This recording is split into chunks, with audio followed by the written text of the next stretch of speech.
जिंदगी के मायने तुझसे हैं, जिंदगी के मायने तुझसे हैं, जिंदगी की ख्वाहिशें तुझसे हैं।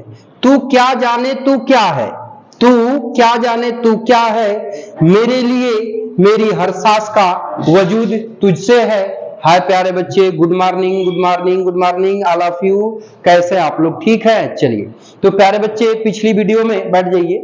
तो पिछली वीडियो में प्यारे बच्चे हम लोगों ने ये देखा था जो है कि प्रेजेंट इंडेफिनिट को देखिए, अभी present tense, past tense, future tense का एक्टिव पैसिव वॉइस बाकी है, ठीक है? तो अब हम लोग देखने जा रहे हैं प्यारे बच्चे प्रेजेंट इंडेफिनिट टेंस का इंट्रोगेटिव सेंटेंस, जिसमें कि यस या नो टाइप। आप जानते हैं कि इंट्रोगेटिव सेंटेंस दो तरह का होता है। एक वो होता है जिसमें वाक्य क्या से प्रारंभ होता है तो उसको यस या नो टाइप के नाम से जाना जाता है। दूसरा वो होता है जिसमें कि जो है कि बाबू क्वेश्चन वर्ड से स्टार्ट होता है, ठीक है? तो देखिए, दूसरी बात ये प्यारे बच्चे कि चूंकि यदि आप टेंस नहीं पढ़े हो तो मेरा एक दूसरा चैनल भी है जिसका नाम है मेहरा इंग्लिश एकेडमी। ध्यान से मेरी बात को सुनिएगा। मेहरा इंग्लिश एकेडमी मेरा दूसरा यूट्यूब चैनल है। आप चाहो तो उसको भी फॉलो कर सकते हो। उस पर आपको टेंस से डिटेल में पढ़ाया हूं, टेंस की डिफिनीशन से लेके सब्जेक्ट ऑब्जेक्ट मेन वर्ब से लेके सारी चीजों का मैं वहां पे वीडियो बना के अपलोड किया हूं। आप चाहे तो वहां से भी जाकर के टेंस की जानकारी आप ले सकते हैं, क्वेश्चन वर्ड की जानकारी ले सकते हैं, ठीक है प्यारे बच्चे? और वहां से सारी चीजें मिल जाएगी, ठीक है? तो अब यहाँ पर प्यारे बच्चे हम लोग देखने क्या जा रहे हैं, तो प्रेजेंट इंडेफिनिट टेंस का इंट्रोगेटिव सेंटेंस में यस या नो टाइप का पैसिव वॉइस, ठीक है प्यारे बच्चे? ध्यान से समझिएगा, ध्यान से समझिएगा, ठीक है? देखिए, तो देखिए अब तो देखिए, यदि एक्टिव वॉइस का वाक्य हेल्पिंग वर्ब से शुरू होगा तो आप भी पैसिव हेल्पिंग वर्ब से ही बनाएंगे, ठीक है? तो चूंकि ये डू डज किस टेंस की सहायक क्रिया प्रेजेंट इंडेफिनिट की, तो प्रेजेंट इंडेफिनिट की क्रिया है, ध्यान से समझिएगा। तो इसके लिए आप बी क्रिया लगाते हैं, और जो बी क्रिया आप लगाते हैं तो उसके लिए हेल्पिंग वर्ब बी क्रिया में क्या आता है? फर्स्ट फॉर्म इजेम आर आता है। इसलिए पैसिव का हेल्पिंग वर्ब क्या बनेगी प्यारे बच्चे? तो इजेम आर बनेगी, ठीक है? देखिए, तो अब पहले यहाँ पे आप क्या लिखेंगे? इज लिखेंगे, एम लिखेंगे, फिर आर लिख लेंगे। इजेम आर किसके अनुसार लगेगा? तो ये जो ऑब्जेक्ट है पैसिव का, इसको सब्जेक्ट बनाएंगे तो इसी के अनुसार यहाँ पर इजेम आर लगेगी, ठीक है? अब अगर एक्टिव वॉइस में नॉट होगा तो यहाँ भी नॉट लगा लेंगे। और पैसिव में आप लोगों को पता है कि मेन वर्ब की कौन सी फॉर्म लिखते हैं? Third form. इसके बाद इस पैसिव के सब्जेक्ट को प्रूफ करने के लिए यहाँ बाई प्रीपोजिशन आती है, इसके बाद ऑब्जेक्ट आता है, और ऑब्जेक्ट के बाद क्या आता है? अदर वर्ड आता है। यहाँ पे लगा लेंगे क्वेश्चन। समझ आई बातचीत? चलिए, बहुत ही प्यारे बच्चे हैं, तो बातचीत को आगे बढ़ाते हैं, कुछ एग्जाम्पल नोट करते हैं, ठीक है?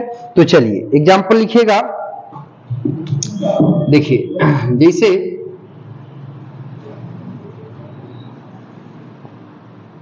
ध्यान दीजिएगा, डज ही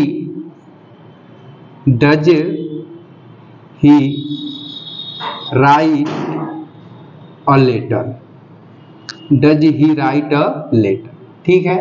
ध्यान से समझिएगा। तो देखो प्यारे बच्चे, थोड़ा सा बातचीत को आगे बढ़ाते हैं। देखिए, वाक्य की शुरू में प्यारे बच्चे हाई डज हेल्पिंग वर्ब दिया है ना, और तो अब ये कैसा वाक्य कहलाएगा? इंट्रोगेटिव सेंटेंस का यस या नो टाइप कहलाएगा। तो देखिए, ये आपका सब्जेक्ट है, ठीक है? ये आपकी प्यारे बच्चे क्या है? मेन वर्ब है, ठीक है? और इसी वर्ब का ये क्या है? सब्जेक्ट है, ठीक है? या ये भी कह सकते हैं कि इस वर्ब का भी ये क्या है? सब्जेक्ट है, ठीक है? इन दोनों वर्बों का ये सब्जेक्ट बनेगा, ठीक है? और ये हेल्पिंग वर्ब है तो इसके अनुसार आई है, और ये मेन वर्ब है तो इसका सब्जेक्ट हो जाएगा, ठीक है? अब देखिए, ये आपका क्या है प्यारे बच्चे? तो ये ऑब्जेक्ट है, ठीक है? अब इंट्रोगेटिव सेंटेंस है, हमको पैसिव में बदलना है। तो जब एक्टिव वॉइस का वाक्य हेल्पिंग वर्ब से स्टार्ट है तो पैसिव भी is am are helping verb से स्टार्ट होगा। क्यों?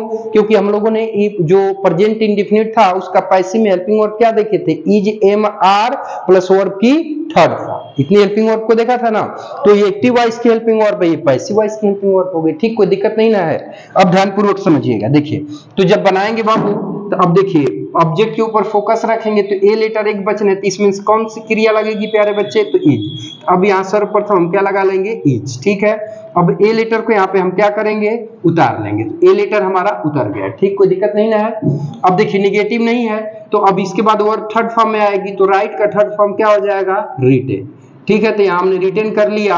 बाई प्रीपोजिशन है इस वर्ब के सब्जेक्ट को प्रूफ करने के लिए, और सब्जेक्ट क्या है? ही है, तो उसको ऑब्जेक्ट बनाएंगे। अब प्रीपोजिशन ऑब्जेक्ट लेगा ही लेगा, तो ही की ऑब्जेक्टिव केस क्या हो जाएगी? हिम। यहाँ लगा देंगे क्वेश्चन मार्क। समझ में आई बात?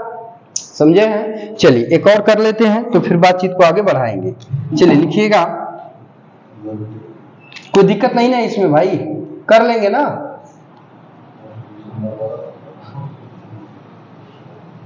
Do you not call him.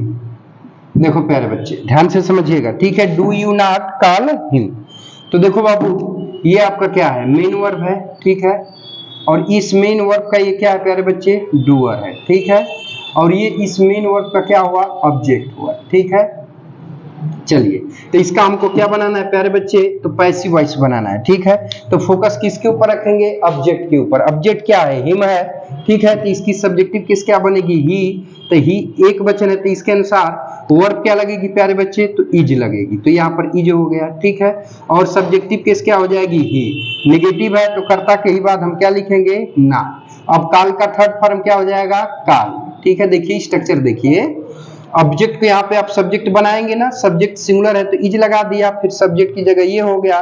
यहाँ नाट है तो यहाँ भी हमने नाट लगा लिया, फिर मेन वर्ब की थर्ड फॉर्म तो इसी वर्ब का थर्ड फॉर्म तो काल है, काल का थर्ड फॉर्म क्या हो जाएगा, काल्ड। अब यहाँ बाई लगाया तो हम भी क्या लगा लेंगे, यहाँ पर बाई लगा लेंगे। और प्रीपोजिशन आया तो इस ऑब्जेक्ट इसका लिखेंगे, तो एक्टिव का सब्जेक्ट ही तो प्रीपोजिशन का ऑब्जेक्ट बनता है ना। तो यू के ऑब्जेक्टिव केस यहाँ पे क्या लिख लेंगे, यू, कुछ नहीं बचा यहाँ पे लगा लेंगे क्वेश्चन मार्क। समझ आई प्यारे बच्चे बातचीत? चलो बहुत ही अच्छे बच्चे हो, बातचीत को थोड़ा सा और आगे बढ़ा लेते हैं, ठीक है। थोड़ा सा कवर कर लेना, 10 मिनट का वीडियो हो जाए, ठीक है प्यारे बच्चे। हो गया, ये हो गया ना। और एक आध दो बता दे, हाँ एक आध दो और बता देते हैं, ठीक है। चलिए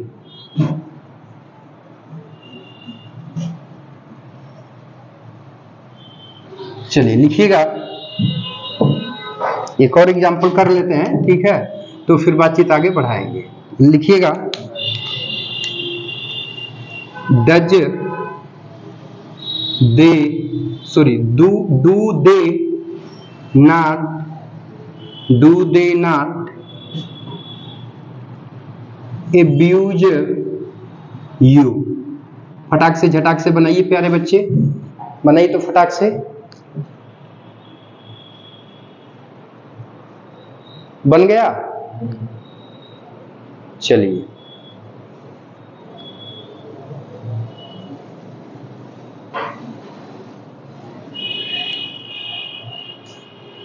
हो गया बाबू। चलिए देखिए ध्यान से समझ लीजिए, तो फिर बातचीत को आगे बढ़ाते हैं, ठीक है। देखिए ये आपका क्या है प्यारे बच्चे, मेन वर्ब हो गई, ठीक है। इस मेन वर्ब का ये क्या हुआ प्यारे बच्चे, सब्जेक्ट हुआ, ठीक है। इस मेन वर्ब का ये क्या हुआ प्यारे बच्चे, ऑब्जेक्ट हुआ, ठीक है। तब इसको पैसिव में बदलेंगे तो ऑब्जेक्ट के ऊपर फोकस रखेंगे ना, तो ऑब्जेक्ट यू बहुवचन है तो इसके अनुसार यहाँ पे क्या हो जाएगा प्यारे बच्चे, तो हो जाएगा आर, ठीक है। फिर सब्जेक्ट की जगह क्या हो जाएगा, यू। यहाँ नाट है तो यहाँ भी आप क्या लगा लेंगे, नाट। फिर इस वर्ब का कौन फॉर्म आएगी, थर्ड फॉर्म। तो एब्यूज का थर्ड फॉर्म क्या हो जाएगा, एब्यूज्ड, ठीक है। तो बाई लगा लेंगे इस वर्ब के सब्जेक्ट को प्रूफ करने के लिए, तो बाई हो गया। अब देखिए ऑब्जेक्टिव केस क्या लग जाएगी, तो देम हो जाएगी, ठीक है। यहाँ लगा लेंगे क्वेश्चन मार्क, ठीक। कोई दिक्कत नहीं ना है, कोई दिक्कत नहीं है, तो ठीक है प्यारे बच्चे। इस वीडियो में बस यही तक रहने देते हैं। अब इसका जो क्वेश्चन वर्ड पार्ट आता है तो उसको हम लोग देखेंगे नेक्स्ट वीडियो में, क्योंकि क्वेश्चन वर्ड लंबा है, वो खींचेगा, वो टाइम लेगा, ठीक है प्यारे बच्चे। तो वीडियो ज्यादा लंबा हो जाएगा, तो इस वीडियो को बस यही तक वाइंड अप करते हैं, मिलते हैं नेक्स्ट वीडियो में।